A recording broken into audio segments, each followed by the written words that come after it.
시간에 지난주에 설교를 하고서 많이 회개했습니다. 왜 회개했냐면요, 이렇게 좀 조시는 분이 몇 분 계셔서 회개했습니다. 그러고서 생각해 보니까 좀 덥더라고요. 여러분 안 덥습니까? 좀 오늘 좀 끄면 좋을 것 같은데, 히터를 좀 설교 들을 때는 좀 불편하게 들어도 좋을 것 같아요. 좀 춥더라도 그렇게 해주시면 좋을 것 같습니다. 예, 우리 집사님 감사합니다. 히터를 좀 끄고 시작하겠습니다.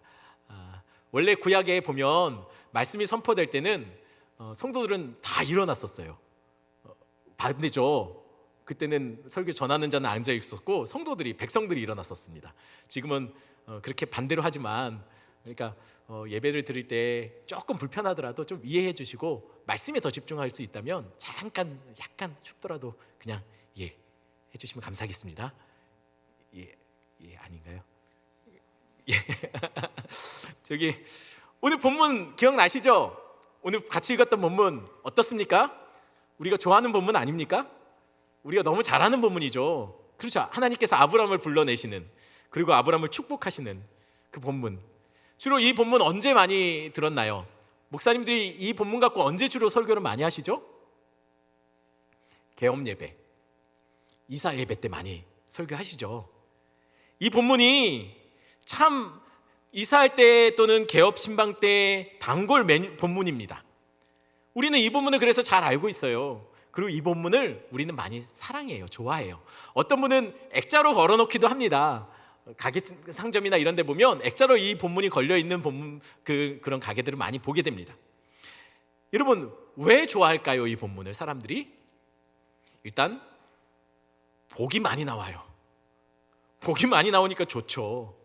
또 한국 사람이 좋아하는 게 많이 나옵니다. 뭐가 많이 나오죠? 땅이 많이 나와요. 요즘 땅값 많이 오른다던데 땅 주시겠답니다. 그러니 어찌 이 본문을 사랑하지 않을 수 있겠습니까? 또 있습니다. 이뿐이 아닙니다. 하나님께서 이름도 창대하게 해주신대요. 유명하고 성공하게 한다는 것이죠. 이뿐입니까? 심지어는 하나님이 내 편 되어 주신다고 합니다. 그러니 얼마나 좋습니까? 이게 축복의 풀코스예요. 그러니 다들 이 본문을 사랑할 수밖에 없는 것이죠. 우리 오산제교회 성도들도 이 본문처럼 사시는 여러분 되기를 간절히 축원합니다. 그런데 죄송합니다. 늘 그런데 그냥 여기까지 하고 하면 끝나면 좋은데, 근데 토를 달아서 죄송합니다. 그런데 이 본문이 정말 좋기만 한 본문 맞을까요? 여러분 이게 가만히 곱씹어 보면 이게 그렇게 아브라함 입장에서 좋게만 받아들여지는 말씀은 아니라는 거예요. 왜냐면요, 제가 대학생 때 경험했던 경험입니다. 제가 길을 가고 있었어요. 그런데 저쪽에서 미모의 두 자매가, 여자분이 제 쪽으로 오는 거예요, 걸어서. 그러니 저를 보더니 갑자기 깜짝 놀라시는 거예요. 아니 보시다시피 제가 뭐 이렇게 사람 깜짝 놀랄 외모는 아니지 않습니까? 근데 그 자매는 웬일인지 깜짝 놀라는 거예요. 뭐 좀 당황스러웠죠. 그러더니 그 분 중에 한 분이, 여자분이 저한테 이렇게 말하는 거예요. 저기요, 잠깐만요. 무슨 일이죠? 다른 건 아니고 그냥 인상이 너무 좋으시네요. 어떻습니까? 여러분 이런 경험들 다 해보지 않습니까? 그죠? 길 가면 가끔 이런 경험들 하잖아요. 저도 종종 있었던 일이니까 뭐 특별히 그냥 충격적이지도 않고, 제 마음속에 무슨 생각이 들었냐면 이 봐라 또 그런다 이런 생각이 들었어요. 왜냐면 종종 있었던 일이기 때문입니다. 예, 저 목사가 왜 저러나 그렇게 생각하시는 것 같은데, 그래서 제가 답했습니다. 제가 너무 인상이 좋다길래 제가 이렇게 말했어요. 네, 그런 소리 많이 듣습니다. 그랬더니 그러시구나. 근데 혹시 시간 되시면 저하고 차라도 한잔 하시면 어떨까요? 라고 말하는 거예요. 제가 그랬어요. 왜요? 아니 그냥 오해는 하지 마시고 제가 그쪽을 보니까 너무 기분이 좋아서요. 제가요? 네, 보니까 기분이 좋아지네요. 혹시 도를 아십니까? 예. 혹시 다른 거 기대하신 건가요? 저희 집사람도 있는데 제가 뭐 이런 얘기를 하겠습니까? 여러분 우리 예전에 한참 이전에는 시내나 이런 데 가면 이런 분들 많이 봤지 않습니까? 요즘도 많이 만나요? 요즘은 별로 없는 것 같은데 예전에 붙잡고서 도를 하십니까? 뭐 이런 분들 많았어요. 그분들이 주로 하는 말이 처음에 아우 보기 좋으시네요, 인상이 너무 좋으시네요, 이렇게 시작해요. 여러분, 이런 분들이 그렇게 좋은 말, 저한테 축복의 말을 한다고 해서 제가 들으면 기분이 좋을까요? 막 가슴이 뛰고 막 그럴까요? 그렇지 않습니다. 왜죠? 초면이잖아요. 낯선 사람이 그렇게 말하면 신뢰할 수 없는 관계인데 아직 그 사람이 누군지도 모르는데 자꾸만 좋은 말을 하면 불편해요. 왜냐하면 세상에 공짜가 없지 않습니까? 저는 끝까지 이분들하고 이야기를 안 들어봤지만 이분들은 결국 누군가 그렇게 얘기하더라고요. 뭘 하냐면 제사 지내라고 한답니다. 얘기하다 보면 결국은 참 좋은데 제사를 드려야 당신 안에 뭔가 문제가 생기지 않을 거라고 해요. 액땜하라는 것이죠. 제사를 꼭 드려야 된다고, 안 그러면 큰일 날 것 같다고. 그래서 제사 드리랍니다. 근데 제사가 공짜가 아니에요. 굉장히 비싸대요. 잘 말하면 깎아는 준대요. 좋은 정보죠? 근데 어차피 저는 깎아주거나 뭐 이런 거 별로 신경을 안 썼습니다. 왜냐하면 어차피 안 드릴 거니까. 공짜여도 안 드릴 거니까. 어찌됐든 그 여자분의 말에 저는 혹하지 않았습니다. 초면에 믿지도 않았고 비싼 제사 드리자고 해도 어찌됐든 마음도 편하지 않고 그냥 말하는 도중에 그냥 그 자리를 떠났습니다. 여러분, 아브라함 어땠을까요? 갈대아 우르에 있을 때 하나님이 나타나셨어요. 아브라함에게 내 본토 친척을 떠나라고 합니다. 내가 지시할 땅으로 가래요. 아마 축복의 메시지도 말씀하셨을 거예요. 처음 초면 아닙니까? 아브라함이 그때 처음으로 하나님을 만났을 겁니다. 그런데 말씀만 믿고 본토 친척 아비집을 떠난다는 것이 여러분 생각보다 치러야 될까가 너무 크지 않나요? 공짜가 아니더라는 거예요. 여러분, 당시에 본토가 어떤 의미일까요?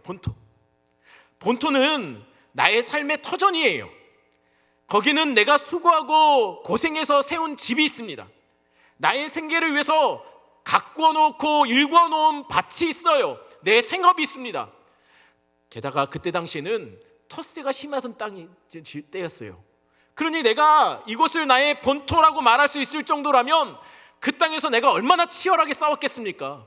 혹여나 내 영역으로 침범해 들어오는 사람과 싸워서 밀어냈을 거예요. 내 땅이라고 말할 정도로 그는 뿌리내리기 위해서 굉장히 치열하게 경쟁하며 이 땅을 차지했을 거라는 거예요. 그런데 본토를 떠나랍니다. 그 말은 뭡니까? 망하라는 거예요. 쫄딱 망하라는 거예요. 아무것도 없는 자로 나오라는 거죠. 근데 이뿐이 아닙니다. 친족을 떠나랍니다. 친족은 혈연이죠. 여러분, 배경이 됩니다. 안전을 지켜주는 울타리가 돼요. 당시에 그러니까 부족들끼리 서로 많이 전쟁을 했어요. 힘이 곧 질서였죠. 그런데 친족을 떠난다는 것은 무엇을 말합니까? 딱 먹잇감으로 좋은 거예요. 딱 공격하기 좋은 거예요. 별 볼 일 없는 거예요. 모여 있어 사람이 숫자가 많아야 함부로 건들지 못하는데 하나님이 친족을 버리고 떠나라는 것이죠. 그러니 이러다간 죽습니다. 큰일 난다는 거예요. 그런데 하나님이 어느 날 갑자기 나타나서 본토, 친척, 아비집을 떠나라는 것이죠. 여러분, 이게 쉽습니까? 한번 여러분 어느 날 갑자기 전화가 왔습니다. 하나님이 음성으로 그렇게 말하는 것, 이 상황이 마치 이 상황 같지 않습니까? 전화 와서 고객님 큰일 나셨어요. 안 떠나면 뭐 큰일 날 것 같아요. 은행에 통장에 돈이 얼마나 계신가요? 입금시키십시오. 이거 보이스피싱하는 거하고 똑같은 결단이 아닐까요? 물론 상황은 많이 다르지만요. 여러분, 그렇다고 안 떠나기도 꺼름직하죠. 신이라고 하시는 분, 하나님이라는 분이 나타나서 떠나라고 하니 안 떠나면 꺼름직할 거예요. 그래서 아브라함이 어떻게 했나요? 떠났지요. 떠나긴 떠났습니다. 그런데 가지는 않았어요. 떠났지만, 갈대아 우르에서 떠났지만 그렇다고 가나안으로 간 건 아닙니다. 어디로 갔죠? 하란으로 갔어요. 그래도 떠나긴 떠났네요. 그러면 순종한 거 아닙니까? 근데 순종했을까요? 여러분 한번 본문에서 이 지도에서 한번 우르와 하란을 찾아보십시오. 그 중간에 뭐가 있죠? 바벨론이 있습니다. 바벨론은 바벨탑을 쌓았던 곳을 바벨론이라고 생각합니다. 정확하게 바벨론을 중심으로 해서 반대쪽으로 간 거예요. 반대쪽으로 갔지만 사실은 시날 평지 안으로 들어간 겁니다. 여러분, 딱 봐도 결국은 니무롯이 세운 그 하나님 없는 제국의 그 범위 안에 벗어나지 않는 거예요. 여전히 이쪽에서 이쪽으로, 거기서 거기로 옮긴 겁니다. 거기서 거기였다는 거예요. 이건 마치 오산을 떠나라고 했더니 원동에서 세교로 이동한 거와 똑같은 거예요. 안 벗어난 거예요. 하나님이 떠나라고 했던 것은 본토는 우르가 아니에요. 죄악의 문화, 내가 속해 있는 죄악의 땅을 벗어나라고 했는데 더 깊은 죄악의 땅으로 들어갔다라는 것이죠. 여러분, 안 떠나면요 못 갑니다. 하나님은 분명히 그 죄악의 땅을 떠나라고 했는데 떠나지 않아서 못 간 겁니다. 기억하셔야 될 게 있어요. 이스라엘 백성은 애굽에서 나왔죠. 애굽을 떠났습니다. 근데 애굽을 떠나지 못했습니다. 왜냐하면 광야에서 그들은 여전히 헤매면서 고작 한다는 말이 뭡니까? 어려움만 생기면 아이고 애굽이 좋았다, 애굽이 좋았다, 거기서 놔두지 우리를 왜 데리고 나왔냐.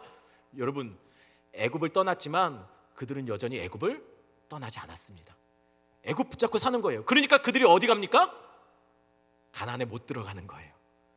애굽 광야에서 다 죽죠. 가나안 땅에 못 들어가고 결국 광야에서 다 죽는 거예요. 왜죠? 안 떠났기 때문이에요. 떠나야 우리도 천국 갑니다. 이 땅의 죄악된 문화에서 떠나야 떠난 사람만이 하늘 본향으로 갈 수 있다는 거예요. 저희가 저희 집사람하고 오산에 처음 왔을 때 저희는 아직 기억하는 것이 있어요. 오산 톨게이트에서 요금을 내고 딱 오산으로 진입하자마자 인상적인 하나를 봤습니다. 본 게 있습니다. 그게 뭐냐면 바로 이겁니다. 뭐죠? 아이들이 행복한 교육도시 오산이라는 그런 안내문이었어요. 톨게이트 지나자마자 이게 딱 보이더라고요. 그 문구를 보면서 저희 집사람과 저는 이런 생각을 했어요. 아, 오산은 교육도시구나. 제가 일부에서 얘기했더니 방금 전에 나왔던 이 웃음이 또 나왔었어요. 일부에서도. 동의가 될지 안 될지 모르겠지만 아무튼 오산은 교육도시라 합니다. 제가 오산은 그런 도시구나, 교육을 강조하는 도시구나. 근데 여러분, 교육도시가 오산만 있나요? 제가 알고 있기로는 청주도 교육도시라고 합니다. 대구도 자기네들은 교육이 강한 도시라고 얘기해요. 제가 있었던 부산도 교육이 굉장히 강조하고 교육에 중점을 두고 있는 도시입니다. 그러니 제가 부산에서 오산으로 이사 왔다면 저는 교육을 강조하는 도시에서 도착해보니 교육도시로 온 거예요. 비슷한 중점을 갖고 있는 도시에서 도시로 옮긴 거죠. 그럼 여러분, 갈대아 우르, 아브라함이 떠났던 갈대아 우르는 어떤 도시였을까요? 무엇을 표방하는 도시일까요? 무엇을 중점적으로 강조하는 도시였을까요? 아마 아브라함이 우르에서 짐 싸갖고 출발하면 떠났을 때, 갈대아 우르에서 떠났을 때 우르라는 톨게이트가 만약에 있다면 우르라는 톨게이트를 빠져나갈 때 그는 아마 이런 표지판을 봤을 겁니다. 안녕히 가세요. 하나님이 없어도 행복한 도시 우르. 여러분, 우르라는 도시는 하나님 없는 세상을 꿈꾸는 도시예요. 하나님 없어도 탑 높이 쌓아서 우리 잘 살 수 있다, 행복할 수 있다라고 그들은 이 바벨의 문화를 녹여낸 도시가 바로 우르라는 거예요. 그리고 우리의 슬로건이 있었죠. 다음 거 한번 볼까요? 이렇게도 적혀 있었을 거예요. 흩어지지 말자, 이름을 내자. 이게 도시의 슬로건이에요. 바벨의 정신이 녹아있는 도시라는 거예요, 우르는. 그런데 아브라함이 온 가족을 이끌고 우르를 떠나서 드디어 하란을 도착했습니다. 이사로 온 거예요. 이삿짐 차를 끌고 하란 톨게이트를 통과해서 하란에 드디어 들어갔습니다. 그랬더니 하란에는 뭐가 있었을까요? 바로 이게 있었을 거예요. 뭐죠? 환영합니다. 하나님이 없어도 행복한 도시 하란. 똑같다는 거예요. 우르를 떠났지만 하란이나 우르나 거기서 거기였다는 거예요. 똑같은 문화, 똑같이 성공과 명예와 돈과 쾌락, 하나님이 없는 도시, 똑같은 도시에서 똑같은 도시로 이동했다는 것이죠. 하나님의 말씀 듣고 떠났지만 하나님의 말씀대로 떠난 것은 아니라는 것이죠. 제가 아는 집사님이 고백하는데, 얘기를 나누다가 저와 친분이 굉장히 있는 분이어서 자기의 솔직한 고백들을 하기 시작했어요. 그건 뭐냐면, 그분이 사업하시는 분인데 자기가 예수 믿고 교회 다니고 열심히 교회에서 봉사하고 직분도 가졌대요. 나름 교회에서 굉장히 괜찮은, 굉장히 헌신하는 그런 신앙 좋은 집사님으로 그렇게 사람들이 생각하시는 집사님이셨어요. 근데 그분이 아직 자신이 떠나지 않은 본토와 친척들이 있대요. 그게 누구냐면 바로 술자리와 술친구들입니다. 아직도 예전에 그 옛사람의 습관들을 벗어나지 못하고 있다는 거예요. 이렇게 참아도 이상하게 땡기는 날이 있답니다. 땡기는 날이 있대요. 뭐가 땡기겠습니까? 주가 땡긴답니다. 그 땡기는 날 어떻게 알았는지 귀신같이 술친구들이 신방전화를 한대요. 뭐하냐? 나와라, 한잔하자. 그러면 그냥 나갈 수밖에 없대요. 마치 피리 부는 소년에 따라 나오는 쥐, 죄송합니다, 쥐가 아니죠. 아무튼 따라 나오는 것처럼 그렇게 따라간답니다. 그리고 주님을 영접하는 거죠. 거기서 다시. 여러분, 떠나지 못할 때는 이유가 많아요. 인간관계가 다들 그렇게 사니까, 사업하다 보면 어쩔 수 없으니까, 사회생활하면 이렇게 해야 되니까, 나도 이러는 거 싫지만 어쩔 수 없으니까라고죠. 그러나 정직히 말하면 어쩔 수 없어서가 아닐 겁니다. 결단하지 못하니까요. 그렇죠. 떠나지 않고 오히려 내가 거기를 떠나고 싶지 않아서 그럴 겁니다. 교회를 다니기 시작했다고 우리가 죄악의 본토를 바로 떠나는 건 아닙니다.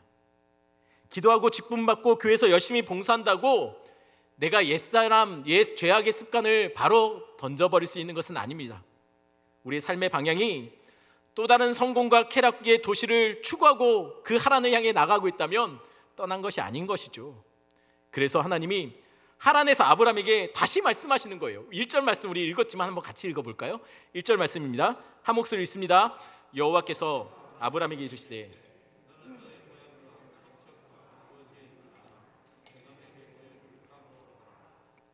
창세기 12장 1절에 아브라함이 하란에서 받은 명령이 기록되어 있어요. 근데 이 명령이 첫 번째 명령이 아니죠. 하나님은 이전에도 이와 같은 명령을 하셨습니다. 그게 어디서입니까? 갈대아 우르에서예요. 갈대아 우르에서도 말씀하셨는데 하란에서도 말씀하세요. 한번 표를 보여주실까요? 이 표를 보면 첫 번째 우르에서 받았던 명령과 두 번째 하란에서 받았던 명령이 어떻습니까? 비교하니까 글씨가 잘 보이나요? 어떤가요? 똑같아요. 잘 안 보시면 결국 답은 똑같다는 거예요. 약간의 차이가 있죠. 12절, 그러니까 하란에서 받은 명령이 조금 더 단호해요. 좀 더 구체적이에요. 하지만 결국 똑같아요. 본토 친척을 떠나고 내가 지시할 땅으로 가라는 거예요. 똑같습니다. 여러분, 똑같은 말을 왜 하나님 또 하실까요? 이미 받은 명령을 왜 또 하실까요? 아브라함에게 우르에서 했으면 됐지 왜 하란에서 또 하는 걸까요? 말을 안 들어서 그렇습니다. 여러분, 아이들이 늘 부모님한테 이렇게 말하죠. 왜 했던 말 또 하세요? 또 하세요. 그만 좀 하세요. 그 전문용어로 뭐라고 하죠? 했던 말 또 하는 거를 잔소리라고 합니다. 아이들이 그래요. 잔소리 좀 그만하세요. 했잖아요. 알았어요. 라고 얘기한다고요. 왜 합니까? 왜 했던 말 또 하죠? 부모님은 그런 말 들으면 이렇게 말해요. 한 번 말하면 들어야지. 안 들으니까 또 하지. 했던 말 또 하는 이유가 뭡니까? 아브라함이 안 떠나고 있는 거예요. 버티고 있는 거예요. 그러니 하나님께서 12장에 더 단호하게 말씀하시는 거죠. 아니, 그러면 이렇게 생각할 수 있어요. 아니, 그럼 진작 얘기하지. 아니, 왜 이제서야 얘기하는 거예요? 지난 시간에 지난주에 말했던 것처럼 아브라함이 하란에 얼마나 머물렀을까요? 듣고 계시는 거죠? 얼마나 머물렀을까요? 성경이 몰라요. 나오지 않아요. 하지만 분명한 것은 잠깐 머문 것 같진 않습니다. 왜냐면 성경에 이렇게 말해요. 아브라함이 하란에 거하는 동안 가축들이 늘고 종들이 늘었다고 합니다. 부자 됐다는 거예요. 그러니까 한 10년 머물렀을까요? 어쩌면 수십 년이 될 수도 있어요. 아니 그러면 그동안 뭐 했나요, 하나님? 그동안 아브라함이 하란에서 하나님께 불순종하며 열심히 재물과 명예를 쌓아가고 있을 때 하나님 왜 그때 말씀 안 하셨냐고요. 진작 말씀하시지. 저는요 왼손잡이입니다. 제가 다 왼손으로 해요. 근데 한 가지 오른손으로 하는 게 있습니다. 그게 뭐냐면 글씨 쓰는 거예요. 처음부터 제가 글씨를 오른손으로 쓴 건 아닙니다. 왼손으로 썼어요. 그런데 어떻게 오른손으로 쓰게 됐을까요? 부모님이 저를 잘 지켜보다가 중학교 졸업할 때쯤 내가 지켜보니까 너는 오른손으로 쓰는 게 좋겠다 이렇게 말씀하지 않았어요. 초등학교 1학년 때 막 한참 숙제를 하고 있을 때 어머님이 제 옆에 절구방망이를 들고 서 있었어요. 그래서 왼손으로 제가 글씨를 쓰는 순간 탁 쳤습니다. 그러면 오른손으로 하죠. 근데 그거 참 희한하더라고요. 저도 모르는 순간 왼손으로 써요. 그러면 여지없이 또 맞았습니다. 여러분 그렇게 해서 고쳤어요. 하나님이 왜 아브라함을 이렇게 오랫동안 지켜만 보고 계셨을까요? 말씀하시지. 좀 쥐어박지 뭐 하냐고. 왜 진작 말씀하시지? 왜 이때까지 있었을까요? 여러분 학자들 간의 의견은 있습니다. 그렇지만 오늘 하나님께서 너 본토 친척 아비집을 떠나라고 말씀했던 오늘 12장 1절 말씀은 데라가 죽자 말씀하신 거라고 생각합니다. 많은 학자들이 뭐 여러 가지 얘기도 있지만 70인경이나 뭐 이런 여러 가지 정황을 보면 데라가 죽자 하나님이 나타나서 너 본토 친척 아비집을 떠나라고 말씀하신 게 맞다고 많은 학자들이 주로 그것을 전통적으로 받아들이고 있어요. 여러분 데라가 죽으니 왜 이때서야 말할까요? 진작 말하지. 그럼 이렇게 묻겠습니다. 데라가 안 죽었다면 하나님이 말씀하시면 아브라함이 순종했을까요? 여러분 결핍이 없다면 죄송하지만 여러분 기도하십니까? 여러분 삶 속에 문제가 안 생기면 여러분 지금처럼 절실하게 하나님을 메어달리는 삶들 살 자신 있습니까? 아브라함이 하란에서 잘 나갈 때 아브라함이 하란에서 물질이 막 쌓이고 성공가도로 달리고 있을 때 하나님이 나타나서 아브라함에게 너 지금 여기 있으면 안 되는데 떠나야지 왜 여기 있냐라고 말씀하셨으면 아브라함이 맞다 깜빡했네 짐 싸들고 떠났을까요? 아니요. 하나님의 말씀 안 들렸을걸요. 그가 잘 나갈 때는 그의 인생 속에 하나님은 존재감이 없었을걸요. 그가 어려움이 없을 때는 그는 하나님께 그렇게 매달리거나 간절히 기도하지 않았을 겁니다. 우리처럼요.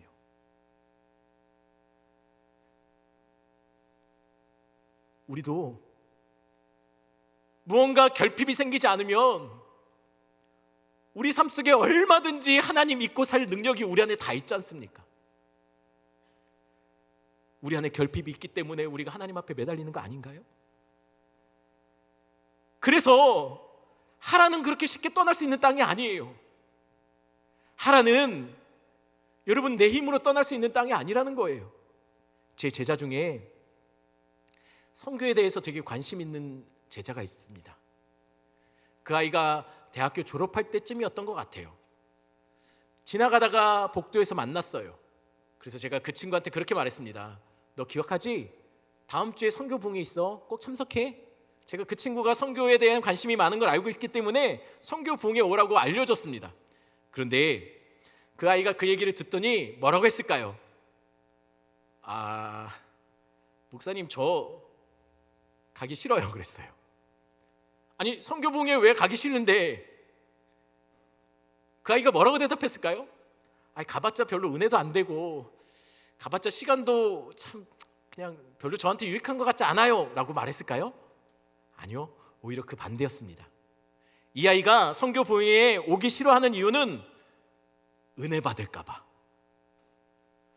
가만히 듣고 있다 보면 괜히 은혜 받으면 불안해진대요. 괜히 은혜 받으면 이러면 안 되는데 자기 스스로 하나님과 어느 정도 거리 두기를 한대요.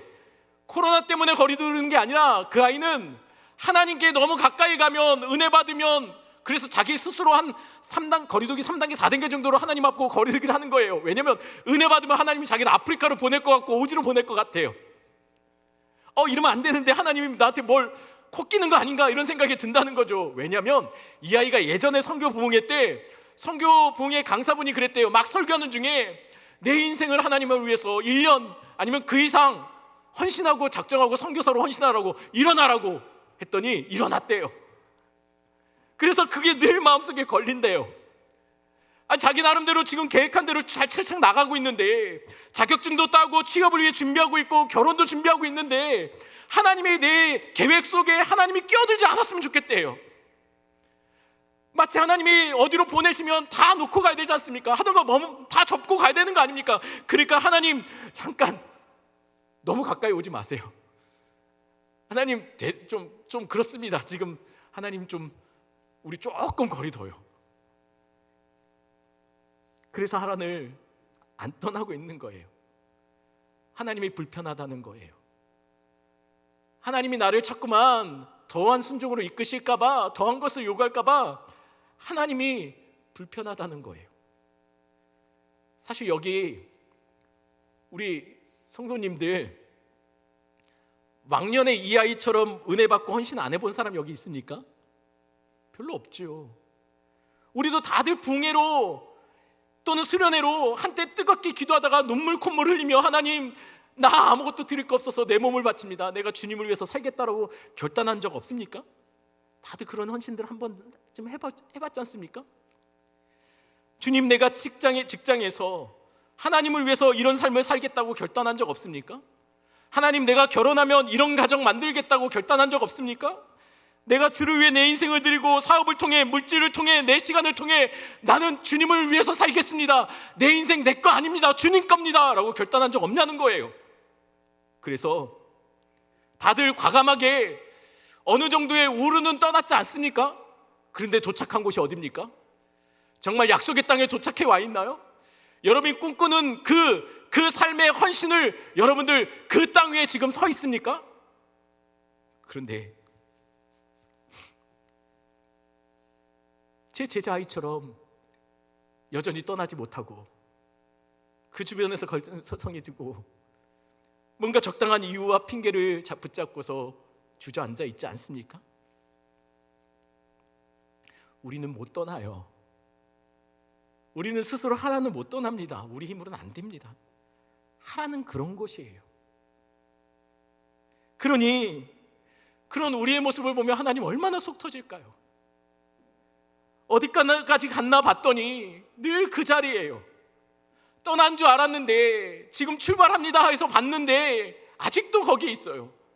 마치 배달 음식도 아닌데 늘 전화하면 방금 출발했습니다 하는데 아직도 도착하지 않는 우리의 결단이, 헌신이 마치 그런 것 같아요. 늘 결단하고 주님 나 받아주십시오 했지만 나중에 보면 항상 그 자리에서 넘어져 있고 그 자리에서 하나님 어쩔 수 없습니다, 어쩔 수 없습니다 라고 하고 있더라는 것이에요.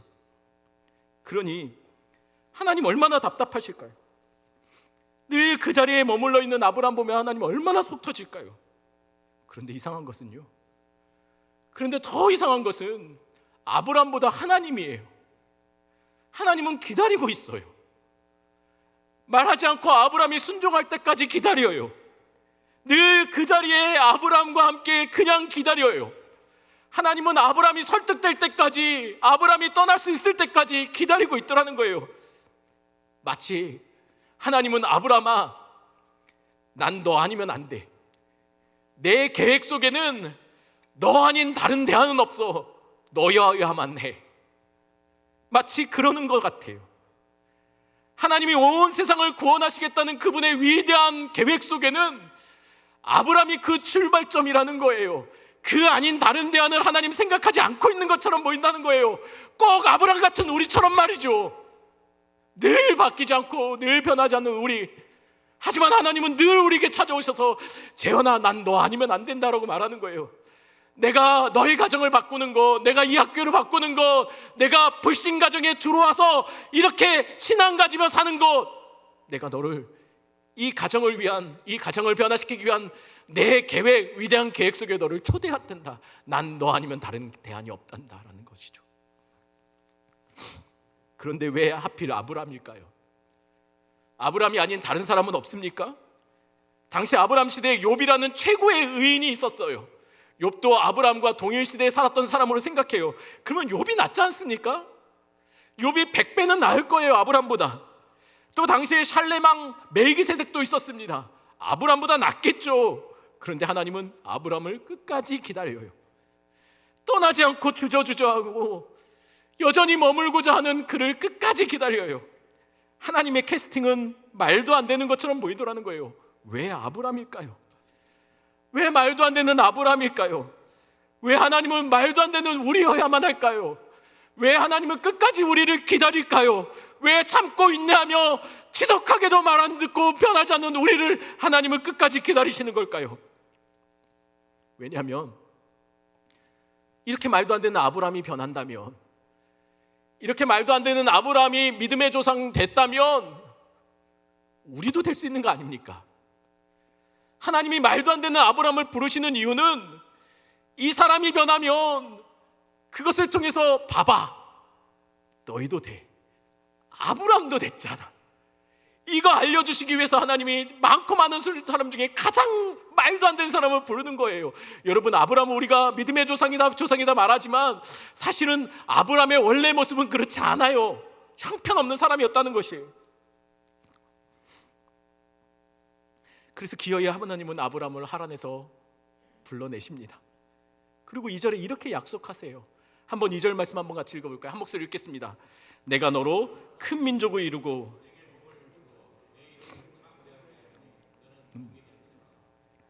아니, 하나님이 아브라함에게 약속하신 것이 무엇입니까?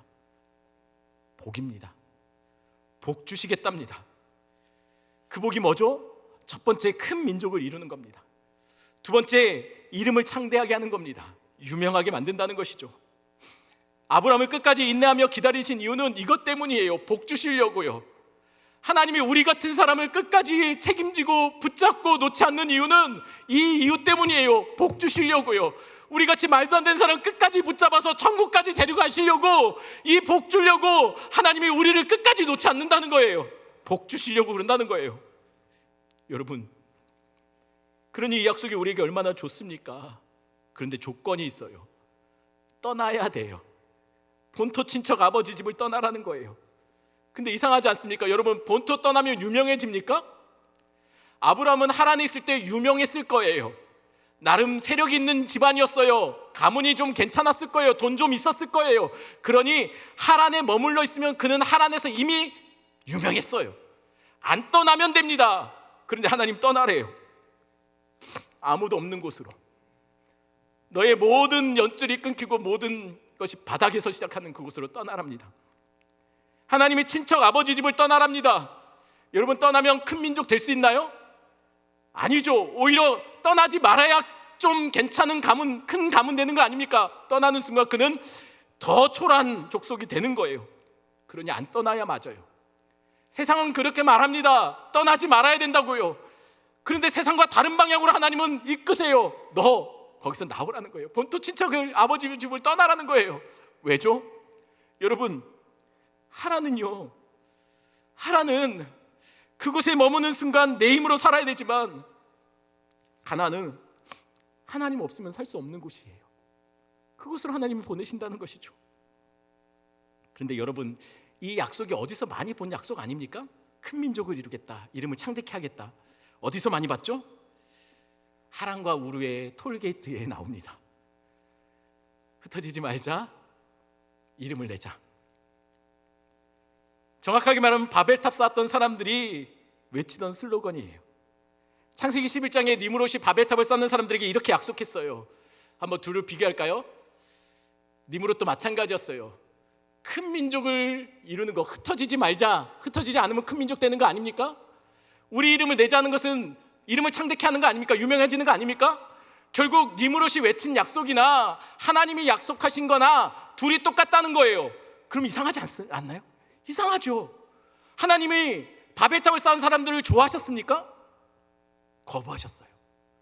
아니 왜 하나님은 똑같은 약속인데 왜 바벨탑을 쌓은 사람들은 안 된다고 하고 아브라함에게는 내가 그렇게 만들어주겠다고 하는 것일까요? 똑같잖아요. 어차피 똑같은 큰 민족 되는 건데, 어차피 유명해지기는 똑같은 건데, 그렇다면 사실 굳이 아브라함은 하란을 떠날 필요가 없습니다. 그 자리에 있으면 되는 거예요. 왜냐면 똑같지 않습니까? 그런데 정말 똑같을까요? 정말 똑같을까요? 니무롯이 말했던 약속과 하나님이 아브라함에게 말씀하셨던 그 약속이 똑같을까요? 한번 다시 표를 볼까요? 다릅니다. 전혀 다릅니다. 뭐가 다르죠? 주어가 달라요. 주어가 달라요. 바벨탑을 쌓은 사람들은 뭐라고 말합니까?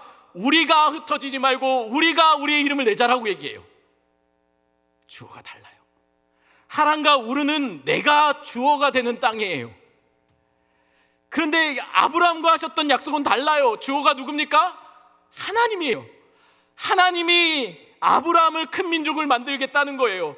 하나님이 너로 이름을 창대케 한다는 것이죠. 주어가 다르다는 거예요. 하나님이 해주시겠다는 거예요.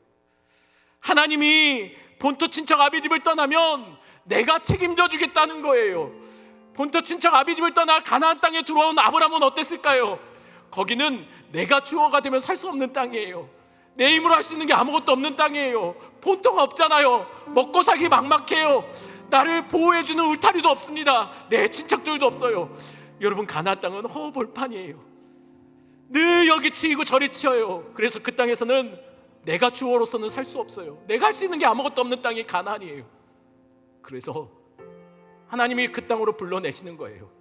그리고 네 인생의 주어는 나다라고 말씀하시는 거예요. 네 인생의 주어가 나면 그 말은 곧 내가 너 인생 책임질 거라는 거예요.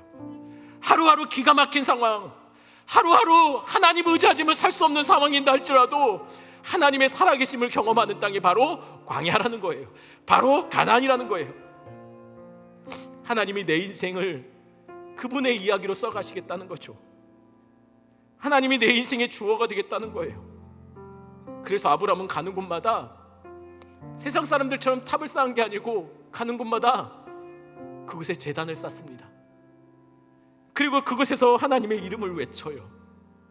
세상 모두가 내가 말이야 내가 말이야 이렇게 외치는 그때 아브라함은 하나님의 이름을 외칩니다. 하나님의 주어가 된 인생은 하나님의 이름을 외치는 자들이에요.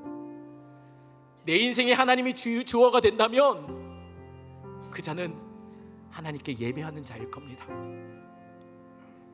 하나님이 주어가 되고 나니 아브라함은 그의 인생에서 동사가 되었어요. 하나님의 뜻대로 늘 순종하는 자, 이러다 죽을 것 같고 이러다 망할 것 같은 그런 상황으로 자신을 몰고 가더라도 하나님이 하시니 믿고 따라가는 것이죠. 그래서 본토 친척 아비집을 다 뒤로하고 가나안으로 간 겁니다. 그의 힘으로 떠난 것이 아니에요. 하나는 절대 그의 힘으로 스스로 못 떠나요. 하나님이 그의 인생을 끌고 가신 거예요. 믿음이 좋아서가 아닙니다. 순종해서가 아닙니다. 하나님이 붙잡아 그를 믿음의 조상의 자리까지 끌고 가시는 거예요. 여러분, 우리가 예수 믿어서 구원받았나요? 정직하게 우리가 정말 예수님을 잘 믿어서 구원받았나요? 아닙니다. 우리는 예수 믿어서 구원받은 사람이 아니에요. 우리는 하나님이 우리로 하여금 예수 믿을 수밖에 없게 몰고 가셨기 때문에 구원받은 자예요. 믿음도 내게 아니라는 거예요. 선물이었어요. 우리는 도저히 예수를 믿을 수 없는 소망 없는 백성이었단 말이에요. 그런데 하나님이 어느 날 마치 누룩처럼 말씀이 내 안에 떨어지더니 내 전 인생을 그 말씀이 휘두르기 시작했어요. 흔들어대기 시작했어요. 그리고 조금씩 나를 내 인생에 그분을 선명하게 만들어 가시고 내 인생에서 내가 조금씩 희미해져 가고 내 인생에 그분이 주어가 되기 시작했어요. 그러더니 계속해서 말씀하시는 것은 재현아, 내 계획 속에는 너야. 너밖에 없어. 너여야만 해. 결국 나를 끌고서 하늘 본향까지 데려가시겠다는 것이죠. 소망 없는 인생인데 하나님이 우리의 인생에 들어오셔서 그분의 이야기를 써가시는 거예요. 마이 스토리를 히스토리로 바꿔주시는 거죠. 그분을 위한 삶, 내가 동사고 그분이 주어된 삶, 그분의 뜻에 반응하며 사는 삶. 여러분, 진짜 복은요, 사실은 큰 민족을 이루는 게 복이 아니에요. 하나님이 주시겠다고 약속한 진짜 복은 내 이름이 창대하는 게 그게 진짜 복이 아닙니다. 진짜 복은 하나님이 우리의 인생의 스토리에서 그분이 주어 되시겠다는 거예요. 그분이 주인 되어서 책임져서 우리를 끌고 가신다는 거죠. 그분이 우리를 포기하지 않겠다는 거예요. 이게 진짜 복입니다. 우리 말씀 생각하시면서 함께 이 찬양 부르겠습니다.